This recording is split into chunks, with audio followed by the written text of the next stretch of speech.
Hey, what's up guys, Joe here, and I'm going to talk to y'all about, well, what else do you think? RWBY Episode 3. Basically, like I said before, just a bunch of talking in this one, just more character interactions and introducing the characters, establishing them, that way they can get on the story later, not, be still confused on what characters, what, or how they are and everything. All that good stuff.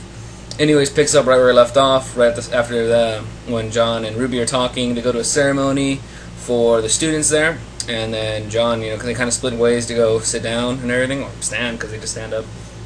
And then you see a girl from the intro of RWBY. You don't know who she is yet, but obviously she'll probably be a friend of John. So we'll see her probably in a few episodes later, after they're done establishing the four main characters.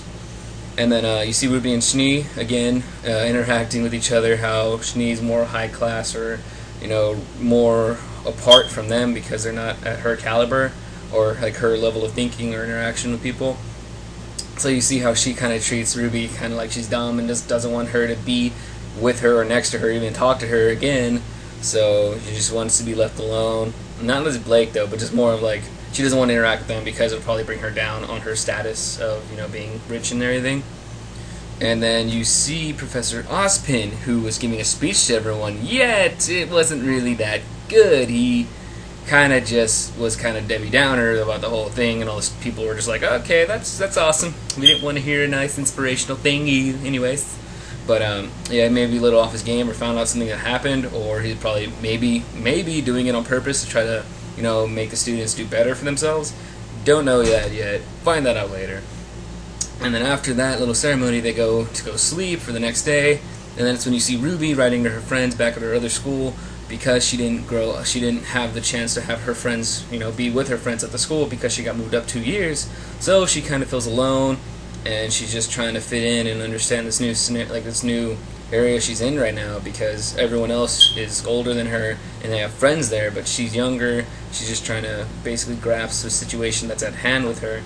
And then after that, you see Blake, just in her own little corner reading her own book, and you just see how kind of she just wants to be left alone.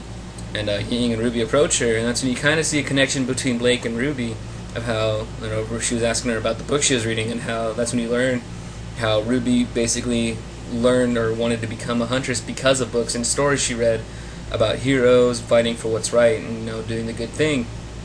And that's when Blake tells her, that's really ambitious for a child, even though RWBY's younger than her, pretty much everyone there, she still has ambitions and goals that are pretty high for her at her age. So her understanding and comprehension at her age is kind of high for anyone else there. So it's going to be interesting to see how that plays out with RWBY later on. And basically the character's introduction, or the character's interaction in this episode, is really good. You see more of how each character is now. How Vice is more high class and a little bit bitter feeling towards RWBY and Yang, and how Blake is kind of warming up to RWBY and them, but not too much, where she still wants to just kind of be left alone. Doesn't really interact with any people.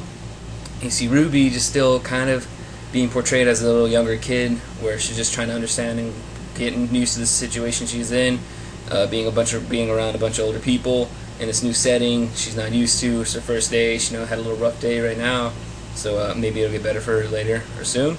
Not know that much yet, but Yang also, she seems a little more outgoing, kind of used to what's going on, not really bothered by it so much.